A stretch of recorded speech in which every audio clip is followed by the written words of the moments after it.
Oke, monggo silakan. Ya, oke.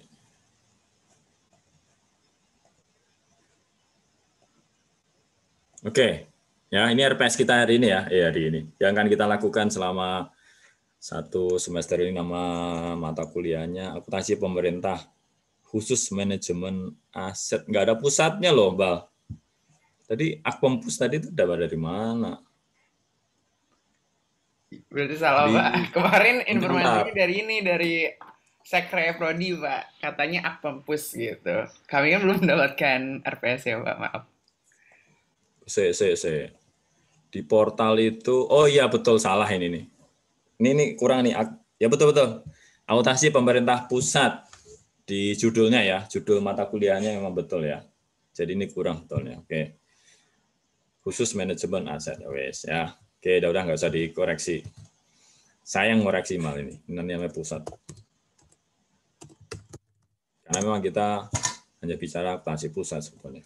Oke, baik, ini rekan-rekan ya. Ini adalah mata kuliah yang akan kita pelajari ini, dosennya itu nggak usah. Saya lanjut ke sini aja deh. Ini materinya ya, ini gambaran materi ini rekan-rekan ya. Ini gambaran materinya, nanti kalau insya Allah semoga cukup lah. Kita bicara hari ini tentang sejarah akuntansi pemerintah gitu ya. Seperti apa sih, so far seperti apa gitu. Terus gambaran sistemnya seperti apa, nanti di pertemuan selanjutnya, terus beberapa konsepsi-konsepsi tentang akuntansi pemerintah. Ya. Terus sampai nanti di pertemuan 9 itu nanti ada praktek menyusun laporan keuangan. Ya. Gini rekan-rekan ya, sebetulnya materi ini ya, materi akuntansi pemerintah ini merupakan simbiosis, bukan simbiosis ya, yang merupakan yang menjadi prasyarat sebetulnya ya, itu dimulai dari mata kuliah pengantar akuntansi sebetulnya. Ya, pengantar akuntansi, terus kemudian ini bicara tingkat 1 ya. Kemudian PPKN ya, PPKN 1, PPKN 2 itu nanti akan dipakai lagi di sini. Terus seingat saya mindset itu dapat mata kuliah intermediate tapi nggak lengkap ya, betul nggak? Betul, Pak. Ya, oke ya. Jadi di mata kuliah intermediate kan sebetulnya pendalaman dari mata kuliah pengantar ya. Kita lebih dalam bicara mengenai akuntansi persediaannya, akuntansi liability-nya, akuntansi investasinya, lebih dalam lagi gitu ya. Hanya kalau kita bicara akuntansi pemerintah, maka yang kita gunakan itu bukan standar akuntansi keuangan ya rekan-rekan ya, tapi adalah standar akuntansi pemerintah atau SAP. Itu aja sih bedanya. Tapi kalau konten beberapa prinsip gitu ya, itu sebetulnya mengadopsi dari akuntansi pemerintah, akuntansi keuangan sebetulnya. Contohnya apa? Contohnya misalnya konsepsi akrual ya. Pengertian akrual itu sama aja, akrual di akuntansi keuangan sama akrualnya di akuntansi pemerintah, konsepsinya sama, kayak gitu. Ya, jadi merupakan sintesa dari sekian banyak mata kuliah dan hadir di sini, gitu. Nah, yang mungkin nanti akan sedikit ketika kita praktek ya, akan sedikit membuat rekan-rekan perlu apa ya? Perlu lebih intensif lagi, sering lagi memahami adalah penggunaan akun. Nah, beberapa akun itu memang berbeda, memang diciptakan untuk berbeda. Ya, akun-akun di standar akuntansi pemerintah, ya, jurnalnya, akunnya itu memang diciptakan untuk berbeda.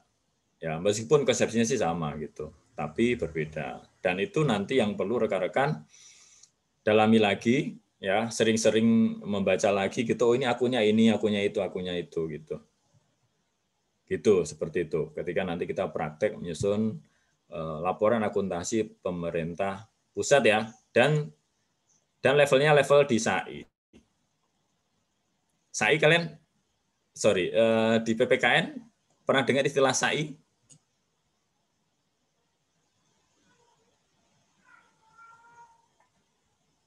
Ada yang pernah dengar?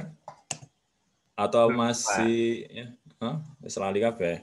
Lupa Pak, SAI? sorry Pak. Lupa. Ya, SAI sabun mandi ya. Sabun, SAI gitu.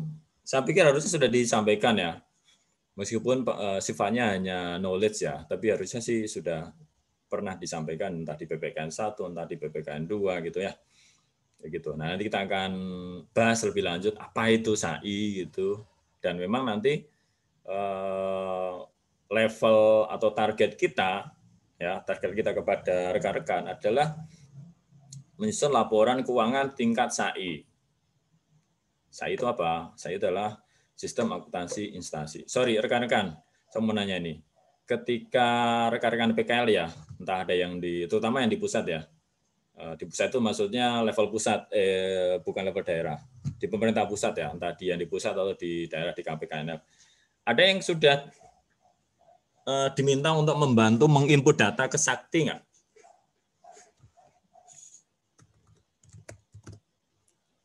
Aplikasi Sakti, ada nggak? Saya sudah disuruh itu. Oh, Mikdad, oke. Mikdad di mana tadi tuh? Saya lupa. Di KPKNL Bogor, Pak. Bogor ya, mau dari tadi. Iya. Oke, disuruh apa sama KPKN Bogor, Mas Mikdad? Itu masukin penerimaan bendahara apa namanya? Ya itu dimasukin ke Sakti gitu Pak. Jadi input itu Pak. Oke. Transaksi apa yang sudah pernah diinput oleh Mas Mikdad? Semua banyak atau hanya spesial apa mungkin terkait apa tadi tuh penerimaan tadi tuh? Ya, bea lelang Pak. Oh, lelang. Oke. Kalau belanja? Belanja kayaknya belum deh ya. Baru lelang aja Pak. Penerimaan dari lelang ya? Iya Pak. Oke. Masih ingat jurnalnya gimana? Kakak itu saya kurang tahu sih Pak. Oke. Nah, terus cara memasukkan jurnal diajari gitu ya sama yang kerja di situ? Kayaknya nggak ada jurnal deh Pak. Tinggal masukin data aja. Tinggal Masukin data. Oke. Nggak iya, ada jurnal ya? nggak ada Pak. Oke, ya, hanya masukin data ya. Oke, mungkin data komitmen atau data apa saya nggak tahu ya. Oke. Baik, nah sebenarnya Sakti itu kan modul yang sangat lengkap sekali. Mungkin Mikdad yang sudah pernah pengalaman, hanya mungkin satu porsi aja dari sekian banyak modul yang nanti ada di aplikasi Sakti tadi itu. Ya, nanti kita bicara tentang Sakti ya, seperti apa. Yang lainnya ada selain Mikdad?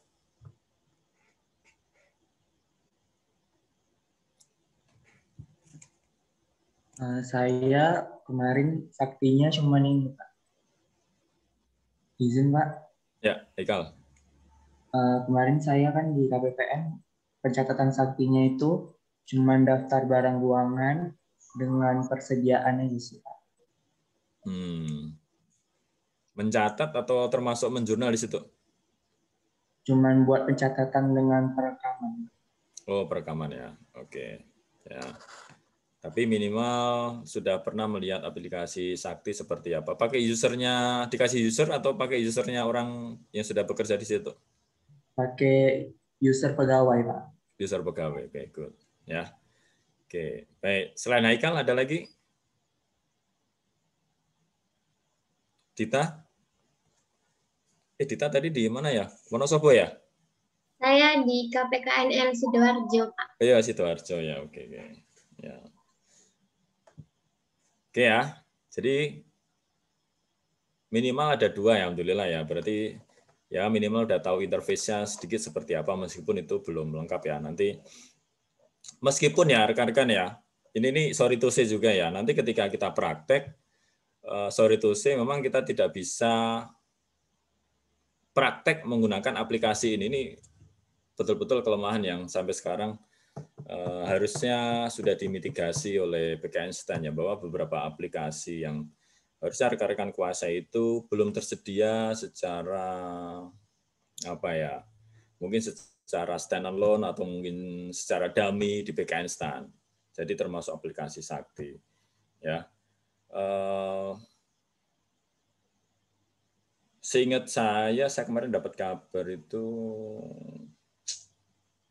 semester kemarin kalian dapat materi aplikasi kalau nggak salah ya, aplikasi apa? Siman BMN atau Simak BMN?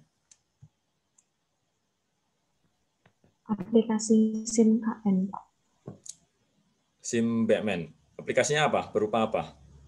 Sistem kemarin itu baru teori-teorinya saja, Pak. Belum. Oh, teori. Nggak ada prakteknya, Mbak Devi? Belum, Pak. Oh, belum ya. Oke. Jadi feel-nya harusnya memang ada prakteknya ya. Nah, ini memang nanti untuk kita praktek di sini ya, karena kita nggak bisa menggunakan aplikasi Sakti ya, terpaksa nanti kita hanya menggunakan aplikasi Excel. Ya. Modelnya seperti yang rekan-rekan pernah lakukan dulu ketika di pengantar. Jadi ada transaksi, ya, transaksi awal gitu ya, saldo awal, atau kalau nanti kita lihat dokumen apa nanti kita jelaskan ya. Dari transaksi, kemudian kita jurnal, ya, terus kemudian, oke, masih ingat nggak? Dari transaksi setelah kita jurnal, step berikutnya apa? Ayo, masih ingat nggak? Membuat laporan. Masa langsung buat laporan. Buku besar, Pak. Golongan atau peringkasan. Peringkasan. Tadi saya ngomong buku besar tadi siapa tadi tuh? Iqbal ya? Iya, Pak. Salah, Pak. Maaf. Oke, sebelum buku besar apa? Kan ada di jurnal tuh. Jurnal umum lah ya, jurnal umum. Nah, dari jurnal umum ke buku besar namanya apa rekan-rekan? Kita melakukan apa? Posting ya, atau pemindah bukuan ke buku besar atau ledger. Setelah buku besar, step berikutnya apa? Membuat apa? Iya, lali kabeh. Laporan keuangan bukan, Pak? Ngawur. Jurnal umum, Pak. Penyesuaian, Pak. Penyesuaian. Sebelum penyesuaian. Neraca, Pak. Neraca apa? Neraca saldo, Pak. Neraca saldo, Pak. Neraca saldo yang bagaimana? Sebelum disesuaikan. Yang sebelum disesuaikan. Ya. Terus baru setelah itu dibikin apa? Jurnal penyesuaian gitu kan ya. Oke. Terus baru dibikin neraca saldo setelah disesuaikan. Terus baru jadi laporan keuangan. Dan ada salah satu alat bantu, kita membuat apa dulu? Worksheet ya. Masih ingat worksheet? Masih, Pak. Yang 10 lajur itu, 10 kolom atau itu. Oke, pertanyaannya, apakah semuanya dulu ketika ujian worksheet-nya balance enggak? Tidak, Pak. Tidak, Pak. Ya, oke. Nanti kita akan lakukan itu insya Allah lagi. Ya, kita akan lakukan itu lagi. Praktek itu lagi. Oke, supaya apa? Supaya kalian paham itu. Jadi dari transaksi yang daily dihadapi oleh sebuah kantor ya, dari suatu kantor ya, masuk ke buku besar, neraca sebelum disesuaikan, penyesuaian, neraca. Jadi nanti ada jurnal penyesuaian juga ya di pemerintah. Terus ada penyesuaian gitu, standar neraca sebelumnya, kemudian laporan keuangan. Nah, dari laporan keuangan itu ya kita bisa ambil dari neraca tadi ya. Memang si worksheet itu kan opsional ya. Opsional, nanti tinggal apakah nanti kita akan munculkan lagi atau tidak, nanti kita perlu diskusi dulu sama rekan-rekan dosen yang lainnya. Tapi sih sebisa mungkin ada biar kalian lebih memahami lagi larinya kemana, sini larinya kemana, itu data-data akunnya. Gitu, itu nanti praktiknya kayak gitu tuh. Ya, rencananya seperti itu. Oke. Baik, terus itu praktek ya. Praktek itu nanti di akhir. Tapi di sela-sela itu nanti ada kuliah umum rekan-rekan. Ini adalah salah satu hal yang memang menjadi amanat dari pimpinan bahwa bukan minimal ya. Sebenarnya ada 2 kuliah umum. Sebetulnya 2 itu kalau saya pribadi ya is too much ya, terlalu banyak ya untuk satu ini ya. Karena kan gampangnya seperti sekarang kalian ada berapa mata kuliah? 9, 8, 7? 4, Pak. Wah, cuma 4 ya? Oh ya, kalau 4 sih nggak masalah ya. 4 kali 2 sudah 8 ya. Tapi di beberapa prodi lain, terutama D3AP ya, entah AP akuntansi, entah AP bea cukai, itu satu semester itu bisa 8 atau 9 mata kuliah. Coba bayangkan aja, kalau 8 misalnya, 8 kali 2, sudah 16 kuliah umum, itu banyak banget itu kalau 2. Ya, sebetulnya hitungannya kayak gitu. Ya udah, sementara karena kalian hanya 4, ya wes apa-apa lah 2 ini. Jadi 1 sebelum UTS, 1 setelah UTS. Nanti tugasnya hanya membuat resume biasanya. Membuat resume dari ini. Nah, resumenya nanti kita nilai. Ya, itu gambaran mata kuliahnya seperti itu. Nah, kemudian nanti kalau mau ditanyakan nanti setelah selesai ini semuanya. Oke, referensinya ya. Referensinya yang pertama ini ya. Standar Akuntansi Pemerintah nomor 71 2010 ya. Ini sudah konsepnya akrual ya. Dan beberapa aturan tambahannya nanti kita sertakan. Kemudian ada beberapa buletin teknis. Sorry, saya mau nanya. Kalau saya ngomong ada ini istilah buletin teknis ini, rekan-rekan pernah menggunakan ini nggak? Mungkin ketika bicara aktiva tetap atau apa? Ada nggak? Buletin teknis? Pernah dengar aja, Pak. Waktu BMN, Pak. Dulu sempat ada ngomongin buletin teknis di bagian akuntansinya, Pak. Oke ya. Nah, mungkin terkait dengan aktiva tetap ya, BMN ya. Oke, nah nanti yang kita akan gunakan tidak hanya itu, lebih dari itu. Ya, memang ini materinya banyak banget. Termasuk juga nanti pernyataan standar akuntansi ya, detailnya nanti kita lihat seperti apa yang ada di detail dari PP 71. Terus ada beberapa PMK dan seterusnya itu. Oke, terus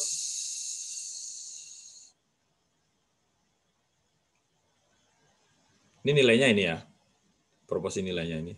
Kayaknya tadi sudah saya jelaskan ya, nggak perlu saya ungkapkan lagi lah. 30, 30, 40, terusnya ini bobotnya seperti ini. Sikap belajar dan seterusnya. Nah, kuis. Ya, kuis. Rencananya nanti setiap hari kita akan adakan kuis rekan-rekan. Setiap hari, every day. Setiap pertemuan, Ding. Ya. Jadi nanti akan ada kuis ya. Biasanya saya ada dong kuis. Kuis yang harian. Setiap pertemuan ada dan kuis yang sifatnya itu gabungannya atau kompre gitu ya. Gitu ya. Nah, kuis harian ini saya jelaskan ya. Jadi nanti minggu depan nggak usah nanya, Pak, besok ada kuis nggak usah tanya itu. Yang penting rekan-rekan belajar. Jadi kuis yang setiap minggu itu adalah kuis untuk materi yang akan kita pelajari ya rekan-rekan ya. Contoh misalnya minggu depan kita belajar sistem akuntansi pemerintah pusat ya, maka kuisnya adalah itu gitu. Tuh ya. Nah, jenis kuisnya ada multiple choice. Nanti kita akan gunakan LMS ya rekan-rekan ya. Ini kita akan manfaatkan LMS itu semaksimal mungkin ya. Salah satunya adalah kita dengan kuis, nanti ada PR mungkin ya, ada latihan, ada tugas nanti by LMS itu. Jadi semua terrekod di sana ya. Saya tidak khawatir datanya akan hilang gitu. Itu kuis yang seperti itu, kuis singkat ya. Kuis singkat itu ya antara 10 sampai 20 soal lah gitulah. Multiple choice. Nah, tugas rekan-rekan adalah membaca materi terlebih dahulu. Dan ini sebenarnya tujuan saya sebetulnya. Jadi rekan-rekan sebelum masuk ke perkuliahan itu tidak kosongan gitu. Ya, tapi sudah membaca gitu, materinya seperti apa gitu, sehingga harapan saya nanti ketika saya menambahkan sedikit penjelasan, nah diskusinya nanti lebih matang lagi gitu, atau penguasaan materinya lebih bagus lagi gitu. Itu harapan saya seperti itu. Makanya nanti tolong disiapkan, nggak usah nanya PIC-nya ya, nggak usah nanya Pak besok ada kuis nggak usah. Insya Allah pasti akan ada kuis. Insya Allah siap, akan saya siapkan. Oke. PR dan seterusnya nanti juga akan kita siapkan. Jadi bobotnya seperti itu ya tentang kuis. Terus, nah kuis ya saya katakan ya kuis yang singkat tadi itu kita lakukan di awal kuliah ya rekan-rekan ya. Jadi di awal-awal gitu Makanya tadi saya setting rekan-rekan itu maksimal 10 menit toleransinya. Kenapa? Karena ya itu tadi kuis ini di depan. Sehingga kalau rekan-rekan nanti masuknya telat gitu, kalau 15 menit itu terlalu ke belakang. Biasanya semulai kuisnya adalah 13.35 misalnya gitu ya. Jadi 5 menit setelah jam gitu. Jadi kalau nanti ada yang sedikit telat gitu, mungkin telat 2 menit, 3 menit dari 35 itu nanti nggak terlalu jauh gitu. Tapi kalau settingannya toleransinya 15 menit nanti terlalu jauh gitu Kang. Gitu. Sehingga khawatir nanti rekan-rekan akan rugi sendiri karena kuis ada batasnya rekan-rekan ya. Dari jam sekian sampai jam sekian. Setelah itu nanti di close. Oke, seperti itu dan harapannya dalam proses pembelajaran banyak nanti kita bicara diskusi ya. Semoga nanti ada latihan yang bisa kita lakukan ya, latihan menjurnal terutama sebetulnya. Ya. Kalau case by case mungkin ada tapi kalau menjurnal gitu kan. Terutama nanti ketika kita praktek ya itu lebih banyak lagi latihannya. Tapi kalau nanti selama sebelum praktek setelah UTS itu kan kita bicara beberapa perlakuan akuntansi ya, dan itu ada jurnalnya, nanti kita akan gunakan itu untuk lebih memahami lagi rekan-rekan semuanya. Oke, kayak gitu ya rekan-rekan, hal-hal seperti itu. Nah ini urutannya sekilas, nanti kita bicara sedikit tentang sejarah ya, semoga masih ada waktunya ya. Ini sejarah, dan saya pikir kalau sejarah nanti saya berikan e-booknya, rekan-rekan bisa membaca sendiri. Dan seterusnya kayak gini, nanti di pertemuan keempat, ini ada kuliah umum. Ini kalau nggak salah nanti rencana tanggal 9 April, karena kan tadi PKL tadi tanggal berapa? 8 April ya? 8 April ya, jadi 9 April itu rekan-rekan nggak ada masalah gitu ketika kita adakan kuliah. Kalau nggak salah hari Jumat deh, karena untuk menyatukan jadwal itu ternyata tidak mudah ya, jadwal semua kelas itu ada yang kuliah hari Selasa, ada kuliah hari Kamis, nah gitu tuh. Jadi kita setting di hari yang free gitu, kayaknya hari Jumat, kayaknya ya, setengah saya. Oke, ini materinya ya, PSAP, Pultek, nah kayak gitu seperti itu. Nanti materinya di LMS sudah ada belum ya rekan-rekan ya, materi-materinya ini, atau hanya PPT aja? Udah buka LMS-nya? Atau jangan-jangan belum buka LMS-nya? Izin Pak, setahu Iqbal kemarin masih kosongan Pak, masih belum ada materinya di dalamnya. Benar. Kemarin iya Pak, waktu cek keuangan publik. Ntar gue cek lagi hari ini. Nah, cek ya. Oke, sambil saya menjelaskan, monggo silakan dicek. Kalau sudah dicek, kalau ada, silakan di-download untuk materi di hari ini. Ya, harusnya sudah ada sama Pak Prayudi. Oke, nah seperti itulah ya. Nanti mengenai tugas kelompoknya belum kita bicarakan ya sama rekan-rekan dosen lain nanti seperti apa gitu. Apakah akan ada atau cukup itu saja gitu. Nanti kita sampaikan selanjutnya. Gitu. Baik, demikian itu RPS. Sebelum kita masuk materi, mau ditanyakan rekan-rekan? Ini tentang RPS.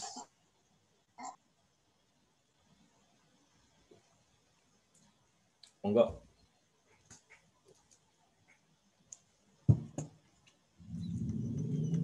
Nggak ada? Serius nggak ada?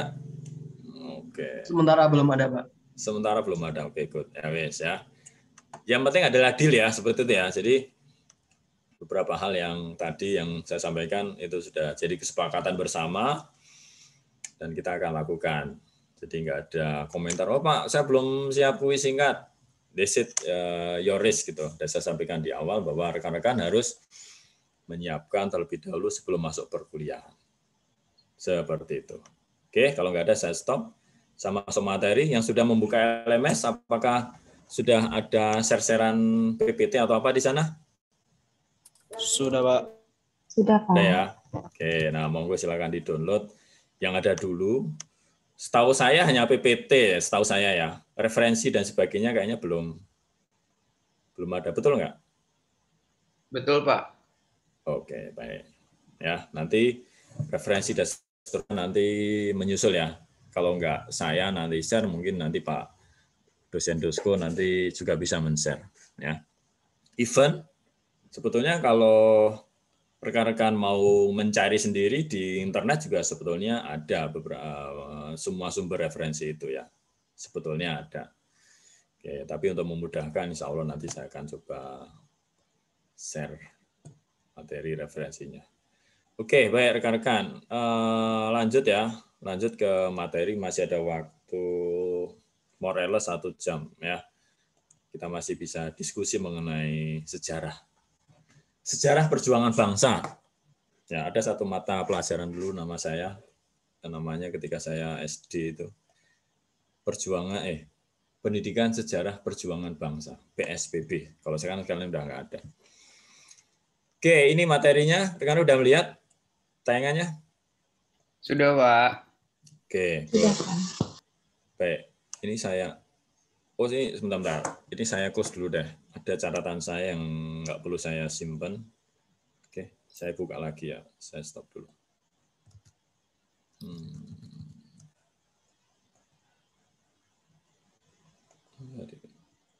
Oke.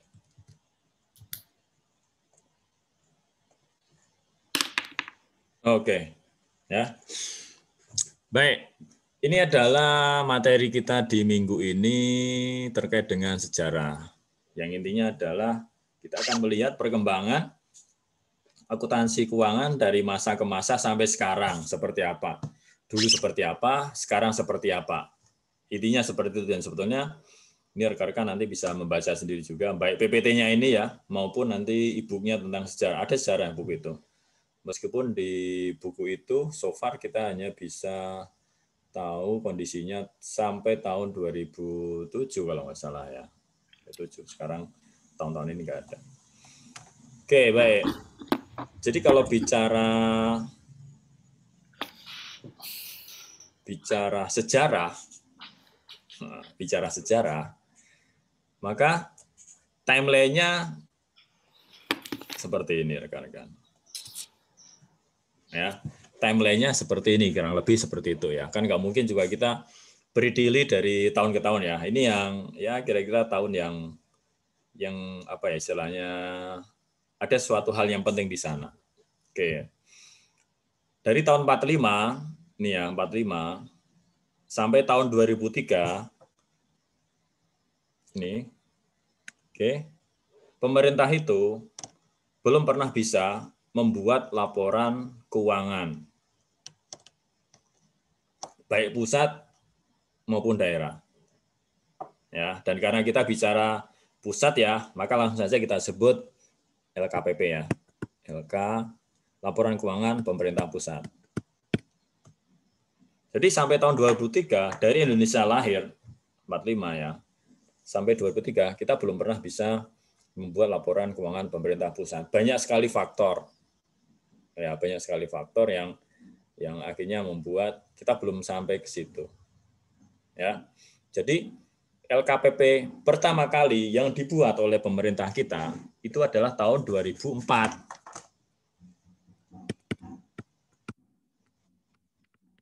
2004 itu kalian umur berapa ya? Mbak Dita lahir tahun berapa Mbak Dita? 2001, Pak. 2001, berarti umur 3 tahun Mbak Dita baru pemerintah bisa menyusun laporan keuangan pemerintah pusat. Nah, pertanyaan apa? Pertanyaan adalah dulu pertanggungjawaban penyelenggaraan atau pengelolaan keuangan negara dulu bentuknya apa gitu. Ada yang tahu nggak? Dulu bentuk pertanggungjawaban pemerintah terkait dengan pengelolaan keuangan negara kepada rakyat melalui DPR itu bentuknya apa dulu?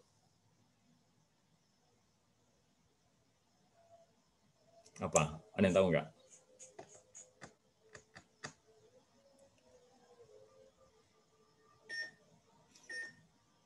Ada yang pernah ya, harusnya sih pernah ya di PPKN ya.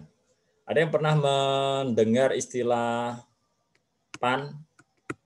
Sorry, saya tulis di sini ya. PAN itu bukan Partai Amanat Rakyat, bukan PAN ya, bukan Partai PAN ya. PAN itu Pernah dengar PAN? PAN.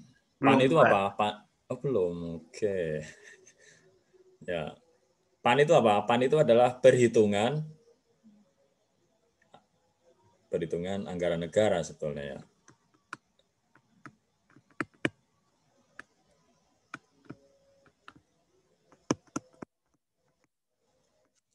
Ya.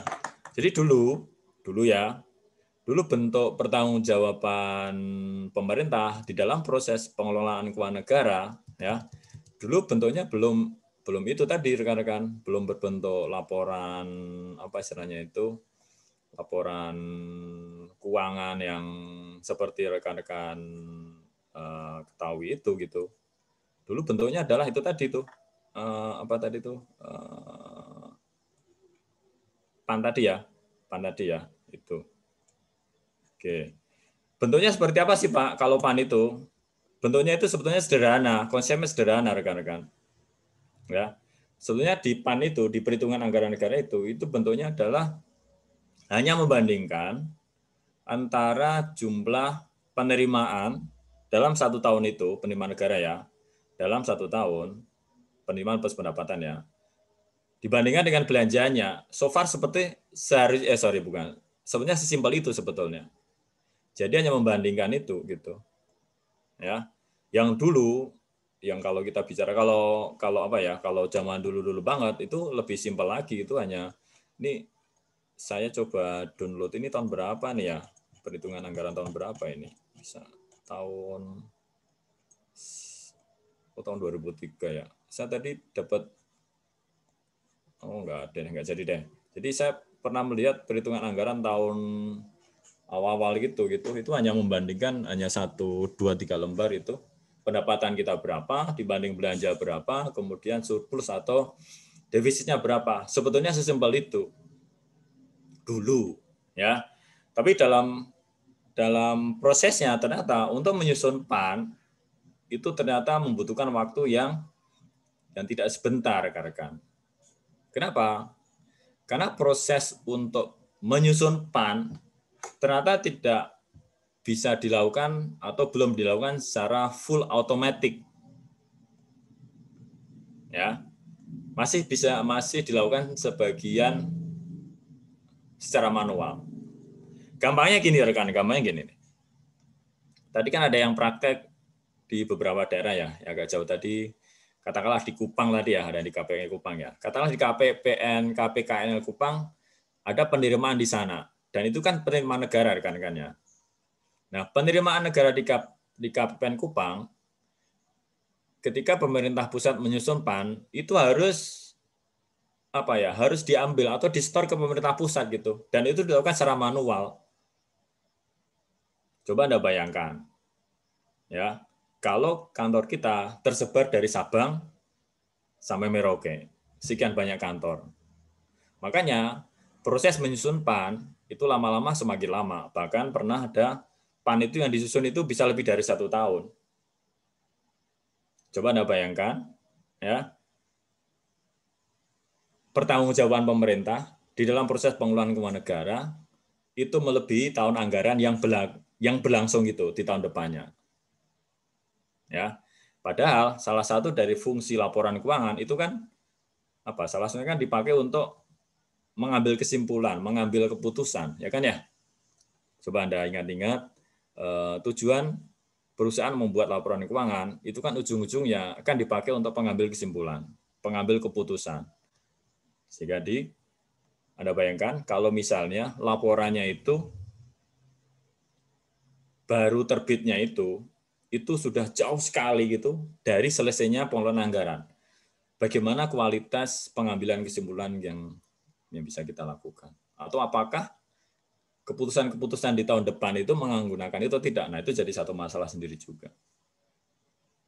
Dan kemudian kalau kita bandingkan dengan LKPP, rekan-rekan ya, LKPP itu lebih cepat. Ya, lebih cepat. Jadi, laporan pertanggungjawaban dalam bentuk LKPP itu lebih cepat. Ya. Sebagai informasi, nanti mungkin di slide ini juga ada ya di akhir-akhir bahwa KL kementerian lembaga ya. Sorry, saya kalau menggunakan istilah-istilah ini rekan-rekan harus sudah oke ya. KL gitu ya, udah tahu ya. Eselon 1, KL dan seterusnya harusnya rekan-rekan sudah oke lah, udah semester 6 lah. Jadi ketika KL menyusun laporan keuangan ya, yang kita sebut sebagai LKKL ya. Jadi KL itu kan ada laporan keuangan, ada LKKL ya. Laporan keuangan kementerian lembaga. Ya.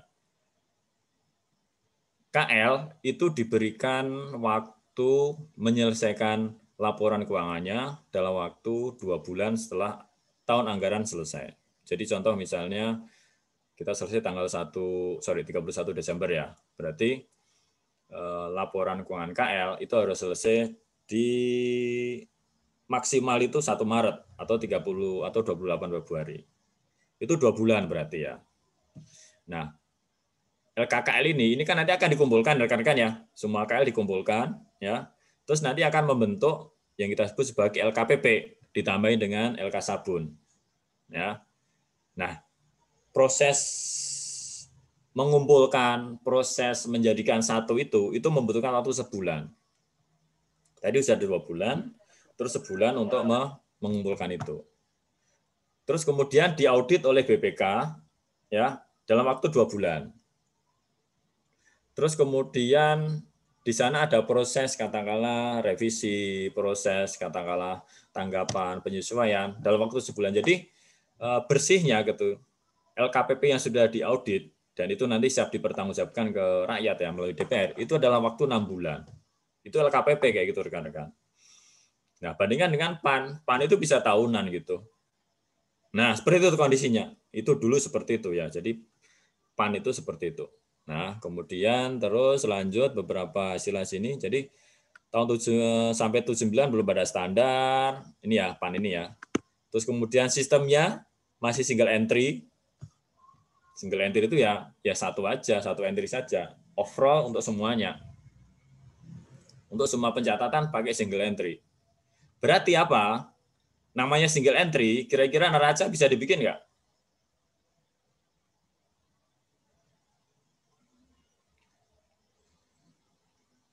Bisa nggak? Kalau single entry, neraca bisa dibikin nggak? Tidak, Pak. Karena nggak ada debit dan kreditnya, Pak. Gitu, Pak. Iya, betul.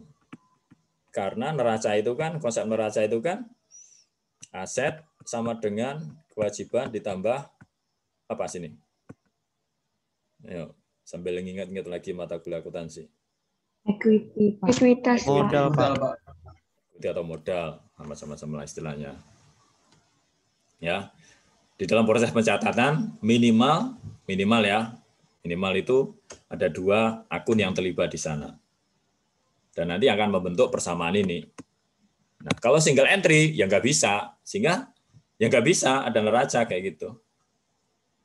Kemudian baru dikonsepin desain sistem akuntansi pemerintah 86 ya. Nanti kita lihat realnya jadinya kapan. Ya. Terus proses pengelolaan muncul ya. Jadi dulu sempat ada di Kementerian Keuangan ada satu eselon 1 namanya adalah Bakunnya. Badan Akuntansi Negara, intinya seperti itulah. Ya. Ketika saya lulus itu tahun 96 itu masih ada sebagian dari teman saya itu yang penempatannya di Bakun. Nih, Bakun ini nih. Ya, ini adalah salah satu eselon 1 di Kementerian Keuangan. Nah, Bakun ini bertanggung jawab di dalam proses pencatatan atau akuntansi pengelolaan keuangan negara.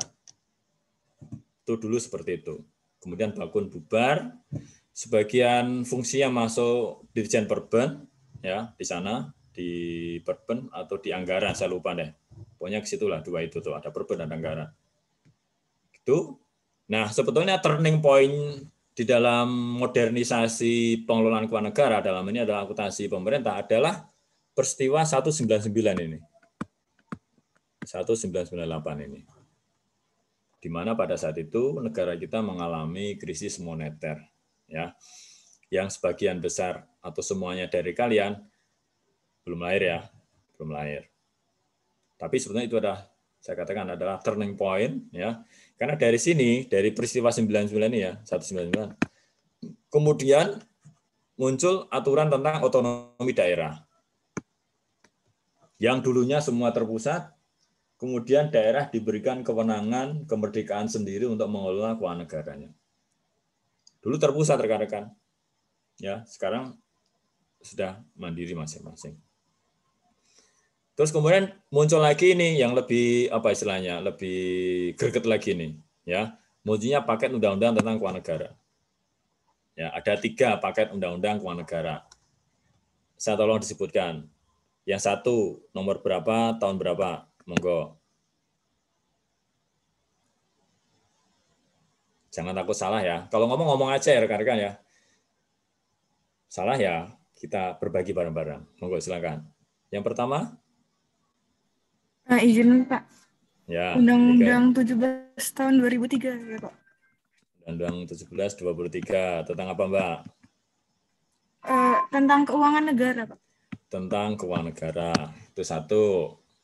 Ada 3 ya. Terus yang 2, apa Mbak? Undang-Undang nomor 1 tahun 2004 Pak. Undang-Undang nomor 1 2004 tentang apa Mbak? Perbendaharaan. Terus yang ketiga, apa? Undang-Undang nomor 15 tahun 2004 Pak. Oke. Tentang apa nih? Tentang pemeriksaan, pengelolaan, dan tanggung jawab keuangan negara. Pemeriksaan, tanggung jawab, pengelolaan keuangan negara. Tuh, ya. Munculnya 3 paket inilah kemudian salah satunya dari isi dari undang-undang itu jelas bahwa sistem akuntansi pemerintah itu harus berdasarkan accrual. Nah, pertanyaannya gini, kenapa kok harus accrual? Kan gitu ya, rekan-rekan ya.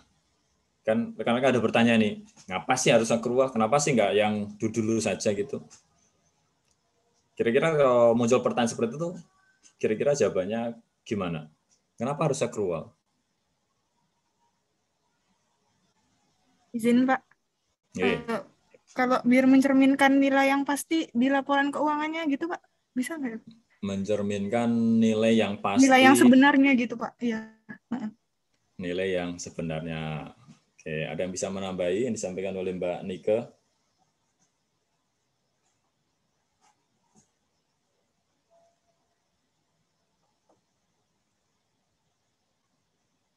Monggo, silakan. Bebas ngomong ya. Bisa lebih terukur, Pak. Gimana, Pak? Kalau lebih terukur bagaimana, Pak? Jadi kalau misalkan dengan ada double entry itu, Pak, kita ketahuan tuh, Pak, jumlah aset yang dimiliki berapa, jumlah utang itu berapa, seperti itu, Pak. Oke. Lebih terukur.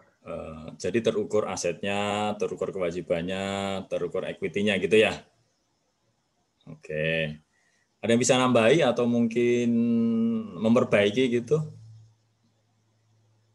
Izin menambahkan, Pak. Ya, hasilnya. Mungkin lebih akurat gitu, Pak. Kalau basis accrual kan dia nyatet saat transaksi itu terjadi walaupun belum ada penerimaan kas gitu ya, Pak. Jadi mungkin lebih akurat gitu, Pak. Jadi laporan keuangannya lebih nyata aja gitu. Akurat apanya nih? Ya, akurat betul, tapi akurat apanya? Mungkin bisa dibilang apa akurat apanya?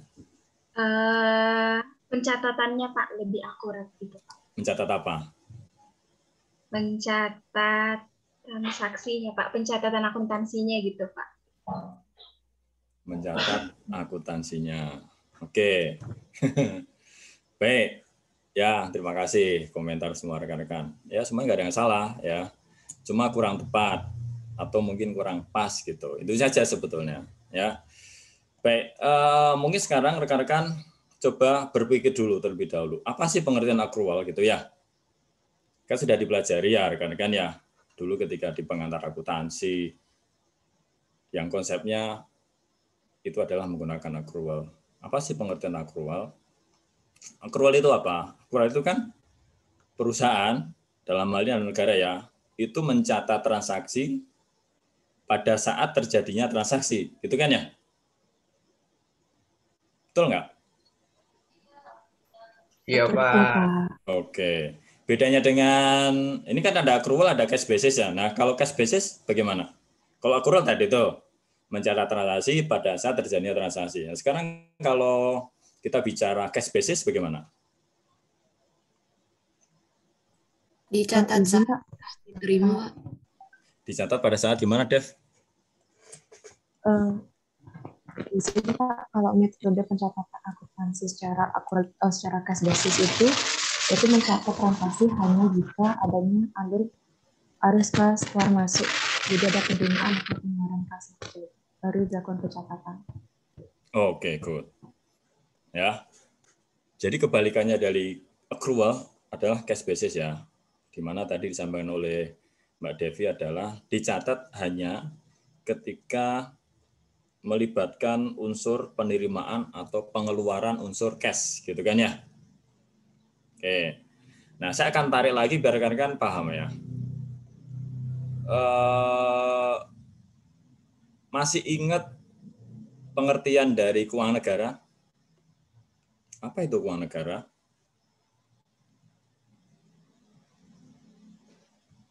Masih ingat? Apa itu keuangan negara?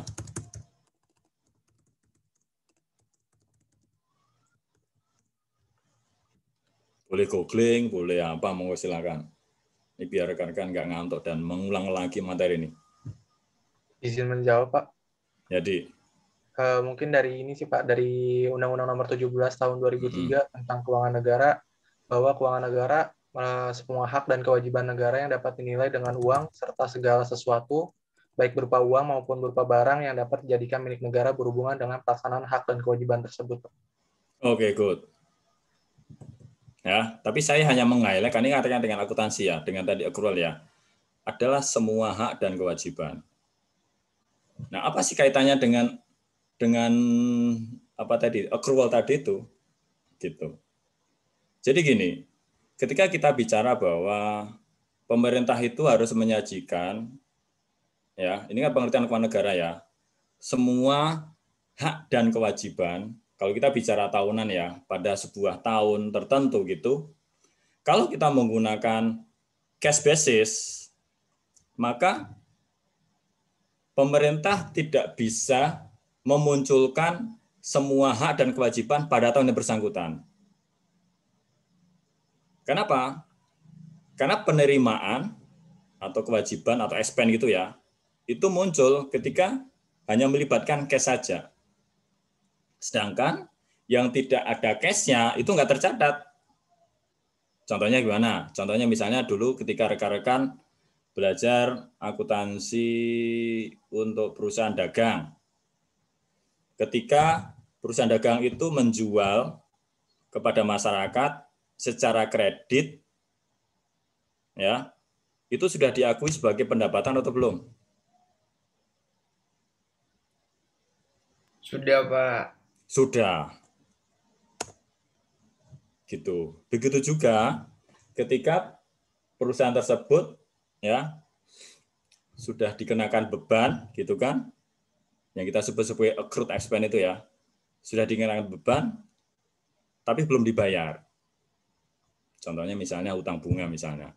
Itu juga sudah menjadi expense atau kewajiban perusahaan atau tadi ya, perusahaan atau dalam negara yang harus dicatat pada tanggal itu.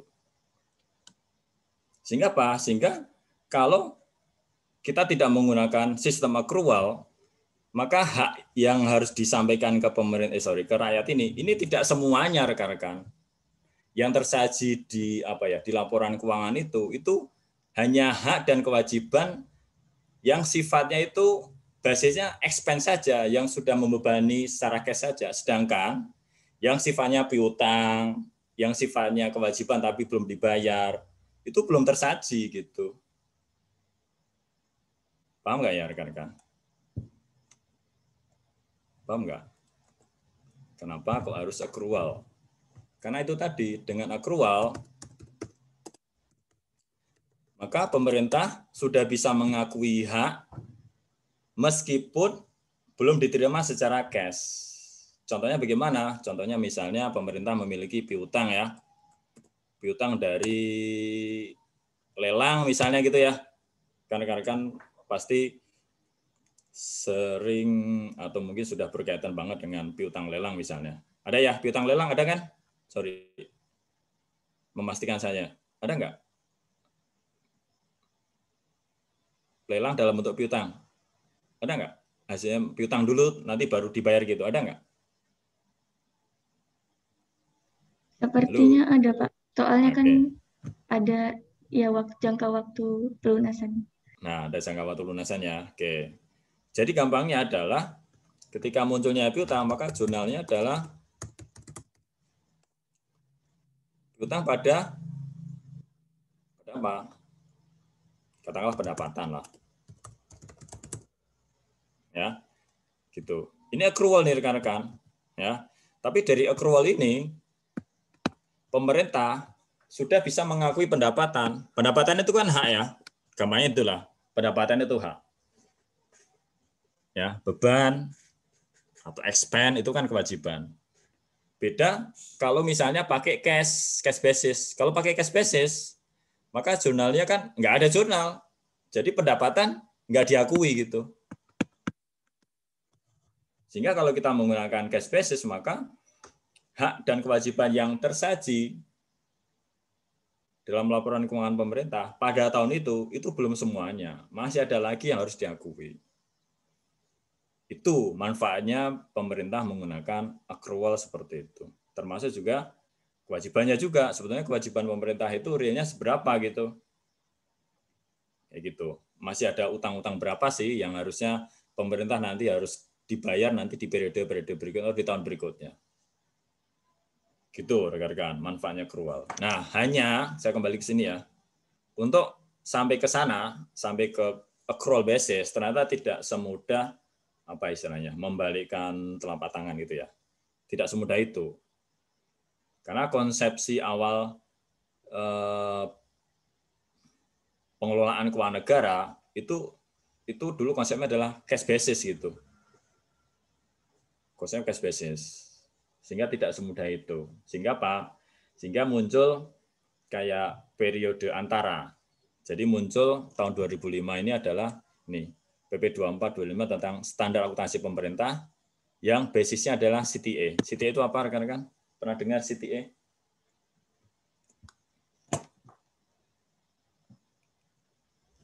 CTA pernah dengar?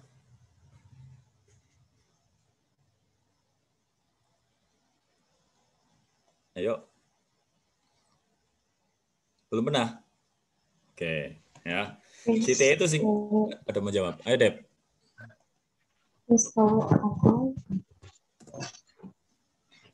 Apa, Dev? Cash toward accrual. Cash toward accrual. Ya. Basis cash menuju basis accrual. Jadi saya kembali sini dulu ya, nanti saya ke sini dulu. Jadi di tahun 2005 ya ada satu periode transisi di mana pemerintah itu untuk menyusun laporan keuangannya itu tidak langsung full accrual rekan-rekan. Tapi dimulai dari sini dulu, dari cash toward accrual. Gitu. Jadi ini sudah cash yang lebih advance gitu. Ya, cash toward accrual. Apa sih cash toward accrual? Cash toward accrual itu gampangnya itu adalah gini. Pendapatan, komponen pendapatan, kemudian beban dan pembiayaan itu dicatat pakai cash basis. Sedangkan transaksi yang melibatkan aset, kewajiban, dan ekuitas dana ya. Ekuitas dana ini kita catat pakai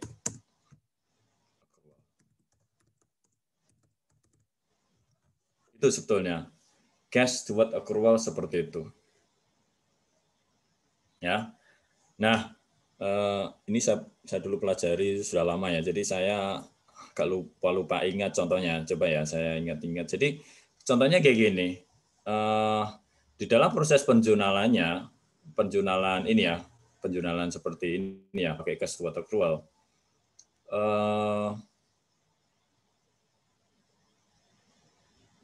Dibutuhkan sebuah jurnal pendamping ya untuk memasukkan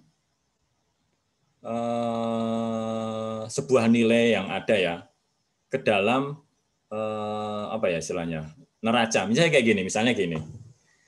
Ketika perusahaan membeli apa ya misalnya. Ini kita bicara contoh ya. Misalnya gini, ketika perusahaan membeli mobil misalnya.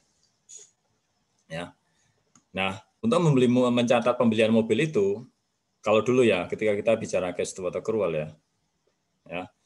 Maka kita melakukan jurnal yang menggunakan konsepsi cash basis dulu. Ya, jurnalnya adalah belanja, bentar, saya sambil ingat-ingat ya rekan-rekan ya. Belanja mobil kan modal ya. Belanja modal, katakanlah mobil misalnya ya. Mobil, terus karena cash basis ya berarti pada cash. Kayak gini nih. Ya, belanja modal kok, modal. Belanja modal mobil pada cash. Nah, kalau jurnalnya hanya ini saja, rekan-rekan ya, hanya ini saja, maka ya di neraca itu nanti tidak akan muncul aktiva tetap berupa mobil. Kenapa? Karena komponen akun belanja ini ya, akun belanja ya, belanja itu nanti ini kan masuk ke bukan ke neraca ini masuk ke laporan realisasi anggaran. Nah, yang masuk itu hanya kas saja nih ke neraca. Sedangkan mobil sendiri itu nggak masuk. Belum masuk ke neraca. Sehingga apa? Sehingga untuk memasukkan bahwa pemerintah sudah belanja mobil, perlu dibuat jurnal pendamping yang kita sebut sebagai jurnal apa ya? Jurnal korolari. Pernah dengar? Jurnal korolari. Pernah dengar nggak? Belum, baru kali ini? Baru kali ini, Pak. Baru kali ini, ya. Dan ini setahu saya hanya ada di Indonesia ya. Di negara lain kayaknya mereka nggak menggunakan itu. Oke lah, itu hanya tambahan aja. Jadi untuk memasukkan bahwa pemerintah sudah belanja mobil, maka harus memunculkan akun mobil itu di dalam proses penjurnalan. Dan untuk memunculkannya itu yang kita sebut sebagai jurnal korolari.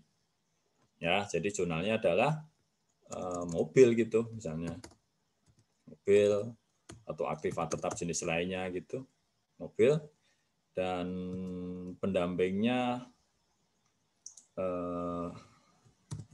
ekuitas dana yang alokasikan nggak saya alokasikan ke aktiva tetap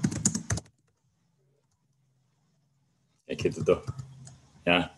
Jadi ininya kalau diinvestasikan.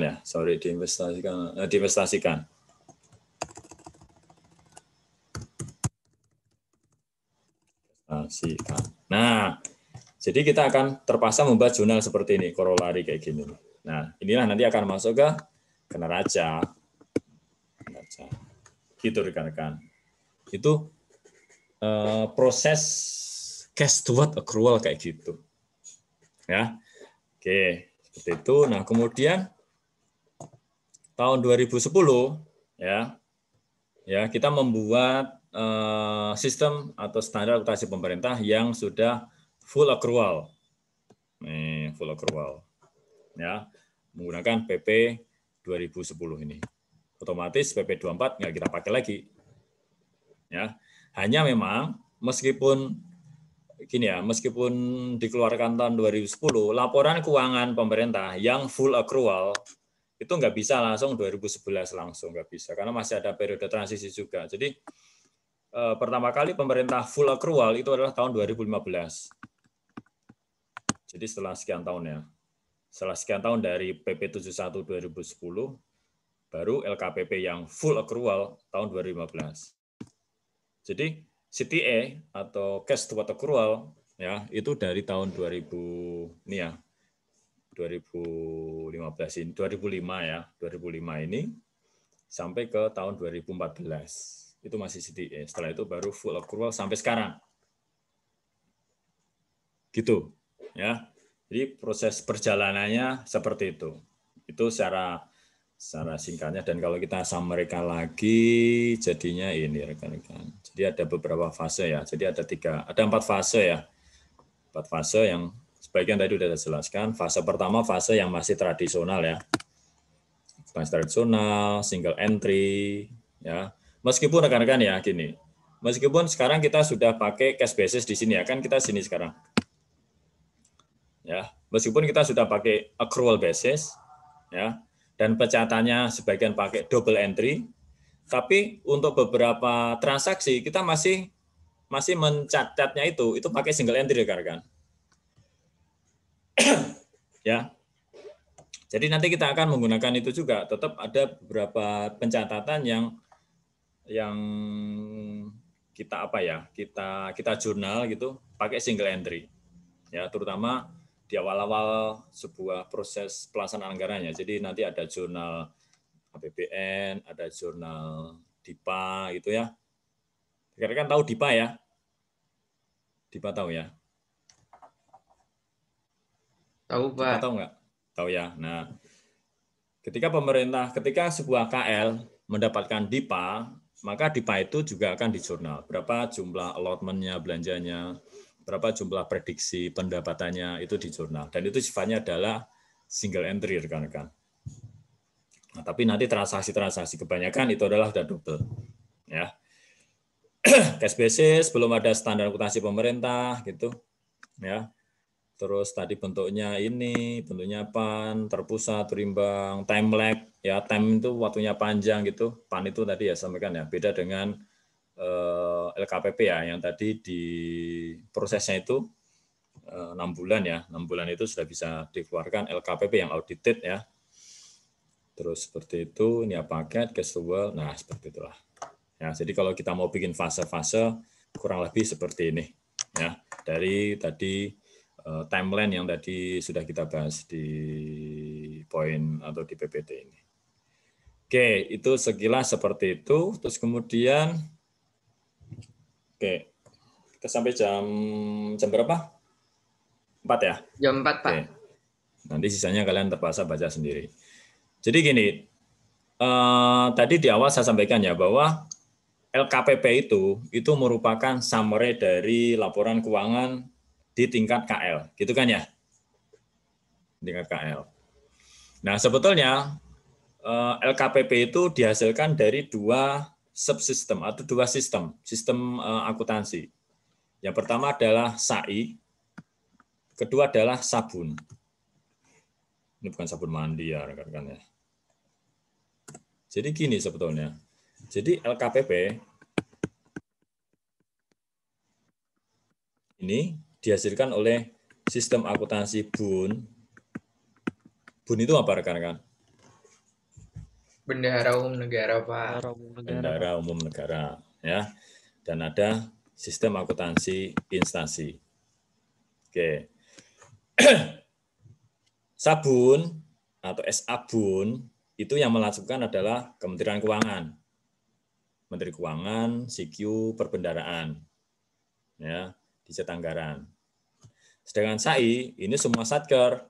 Ya, termasuk Kementerian Keuangan sendiri itu juga SAI, jadi double kalau Kementerian Keuangan. Dan juga instansi lain di pusat, ya KL itu ada SAI gitu. Nah, sebenarnya ini sistemnya seperti ini. Nah, SAI itu nanti akan menghasilkan itu tadi tuh ultimate-nya kan LKKL, laporan keuangan Kementerian Lembaga. Gitu. Nah, nanti dari sekian banyak LKKL nanti disamerikan gitu ya, ya. Terus kemudian digabung dengan LKBUN ya, maka jadilah LKPP. Gitu sebetulnya. Nah, yang akan kita pelajari ya adalah SAI. Jadi kita tidak sampai ke sabun ya. Sabun itu biasanya ini dipelajari oleh teman-teman kita di D3 KBN atau di akuntansi. Mereka sampai sabun, bahkan termasuk pemerintah daerah ya. Tapi untuk rekan-rekan SAI saja menurut saya sudah cukup itu ya. Karena nanti dari SAI ini ya yang wajib nanti rekan-rekan harus lakukan adalah bisa membuat laporan keuangan ya. Ada 4 ya. Ada laporan realisasi anggaran, ada laporan operasional, ada neraca, dan ada laporan perubahan ekuitas. Sebetulnya ada plus caleg ya. Ya. Tapi kita tidak akan mempraktekkan caleg ini. Kalau hitung-hitungan kan ini nih. Gitu. Itu sistem dari KPP sampai ke LKPP itu terbentuk seperti itu. Ya. Oke, terus apalagi yang kira-kira penting ya. Nah, siklus. Kalau kita bicara siklus pengelolaan keuangan negara, sebetulnya kan waktunya itu kan lebih dari 1 tahun ya rekan-rekan ya. Beda kalau kita bicara siklus keuangan perusahaan itu kan 1 tahun ya, 1 tahun dan selesai. Tapi kalau siklus pengelolaan keuangan negara itu kan lebih dari 1 tahun ya. Tadi saja ketika kita bicara LKPP yang sampai ke audit itu kan 6 bulan itu tuh. Berarti sudah lebih. Sedangkan pengelolaan atau penyelenggaraan keuangan negara sendiri, pelaksanaannya sendiri itu kan 1 tahun. Ya, kemudian di belakangnya lagi di sebelumnya penetapan APBN. Jadi APBN itu kan ditetapkan setahun sebelum dilaksanakan gitu. Ya. Dan kalau kita tarik lagi gitu siklusnya sampai ke RPJP itu lebih lama lagi gitu. Kalau RPJP itu kan berapa tahun rekan-rekan? Termnya berapa tahun? Masih kan enggak? RPJP, rencana pembangunan jangka panjang, itu berapa tahun ditetapkan? Berlaku berapa tahun? 20, Yuk. Pak. 20 ya. Kalau yang jangka menengah?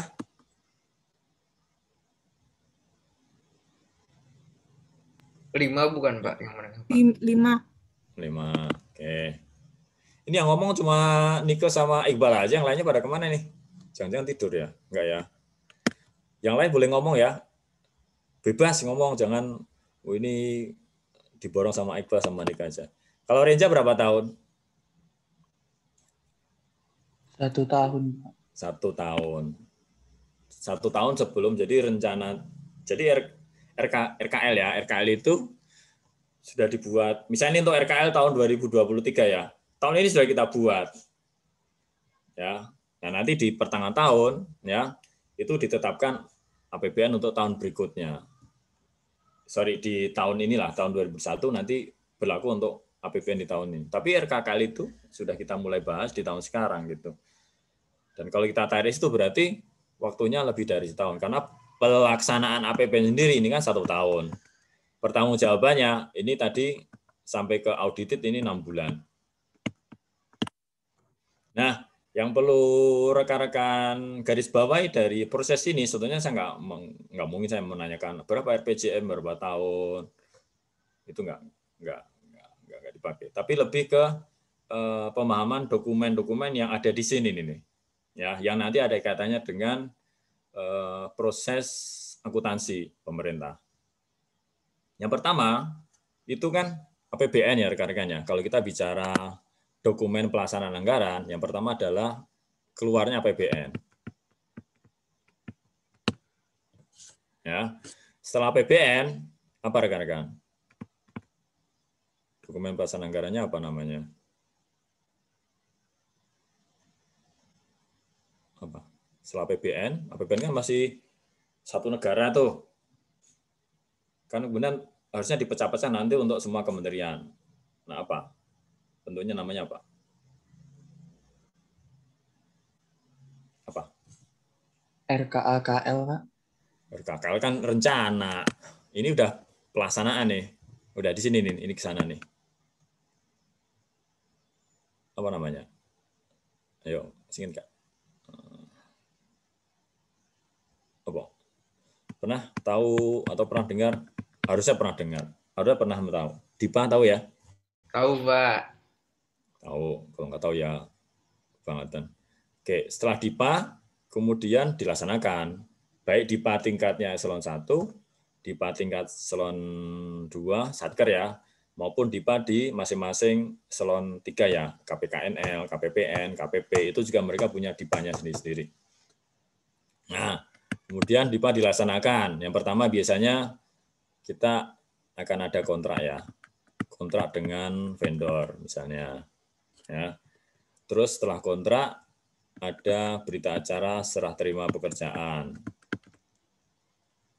Setelah BAST kemudian ditagihkan ke negara. Ya, dalam hal ini nanti Satker nanti akan membuat apa rekan-rekan? Yuk. Untuk proses pembayarannya. SPM bukan, Pak? SPM. Sebelum SPM apa? Sebelum SPM namanya apa? Surat perintah pencairan dana. Namanya apa itu? Singkatannya ada? Apa? SPPN. SP2D. SP2D. Ngawur lagi. Sebelum SP2D, sebelum SPM, namanya apa? SPP, Pak. SPP, kita tahu. Nah, SPP itu kan dari PPK ya. Tahu PPK rekan-rekan ya? PPK tahu nggak? Tahu, Pak. Buat komitmen, Pak. Pejabat pembuat komitmen atau pejabat yang memang memiliki tanggung jawab pekerjaan itu. Nah, dia membuat SPP, terus kemudian SPP ini nanti diverifikasi, kalau sudah oke baru akan keluar apa? SP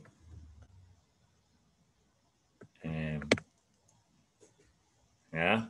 Terus kemudian secara sistem kalau sudah divalidasi, SPM itu masih tingkat Satker ya.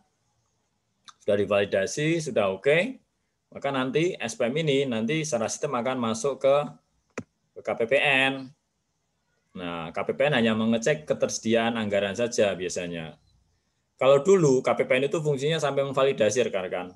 Memvalidasi kebenaran tagihan itu dulu tanggung jawab KPPN. Tapi sekarang sudah enggak. Sekarang tanggung jawab adalah eksekutif di Satker. Ya. Nah, kalau misalnya KPPN sudah oke, uangnya ada, maka akan keluar apa namanya tadi itu? SP2D. SP2D, surat perintah pencairan dana. Bapak izin mengingatkan, Pak, untuk portal, Pak. Takutnya kami tidak terekam, Pak, karena ada gangguan, Pak, di mahasiswa. Oke, siap. Oke ya, baik. Gini, saya biasanya memang di tengah-tengah ya, atau pada saat nanti kuis. Saya akan close dulu ini, close dulu ya, stop screen. Terus saya akan capture gambar. Oke. Terus lupa ya untuk diingatkan sama Iqbal ya. Biasanya nanti di awal atau di tengah-tengah biasanya saya. Oke, masukin portal. Oke.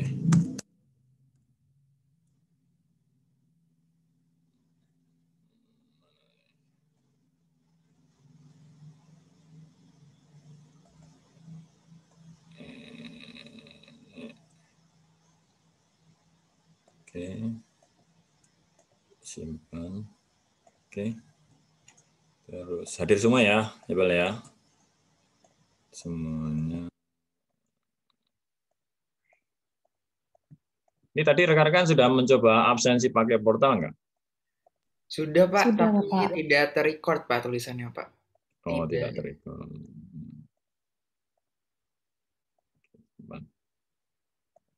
Oke, ya. Baik. Jadi saya kembali ke tadi sedikit ya, masih ada waktu sisa sedikit. Nanti sisanya nanti kalian baca lagi. Jadi kembali ke sini. Nah, inilah dokumen-dokumen inilah yang rekan-rekan ya. Nanti akan kita pakai ya sebagai salah satu dasar proses pembukuan. Sebagai dasar pembukuan kita. Ya, APBN, DIPA, kontrak, BAST, SPP. Kalau SPM sebetulnya malah enggak.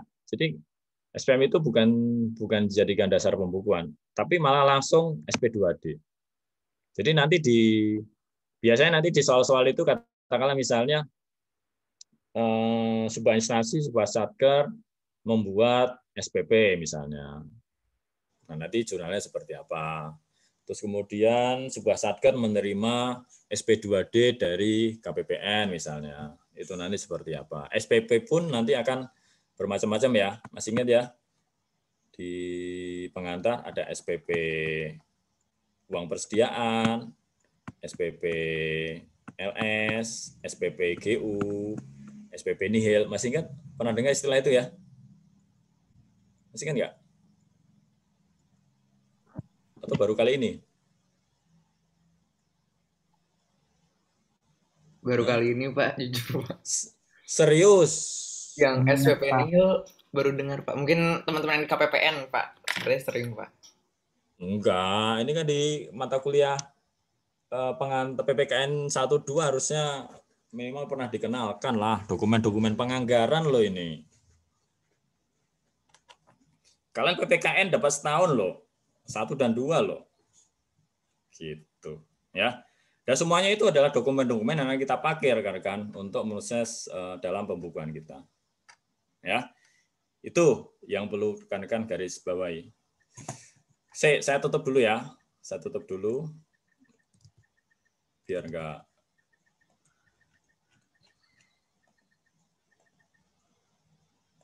Oke, ya. Jadi kurang lebih seperti itu rekan-rekan ya. Nanti untuk materi yang selanjutnya ya.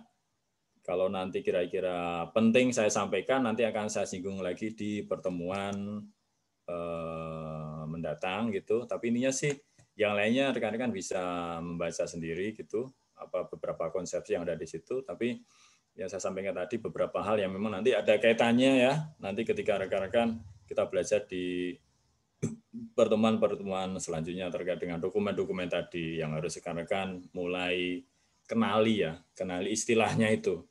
Karena dari situ nanti menentukan ini jurnalnya apa ini.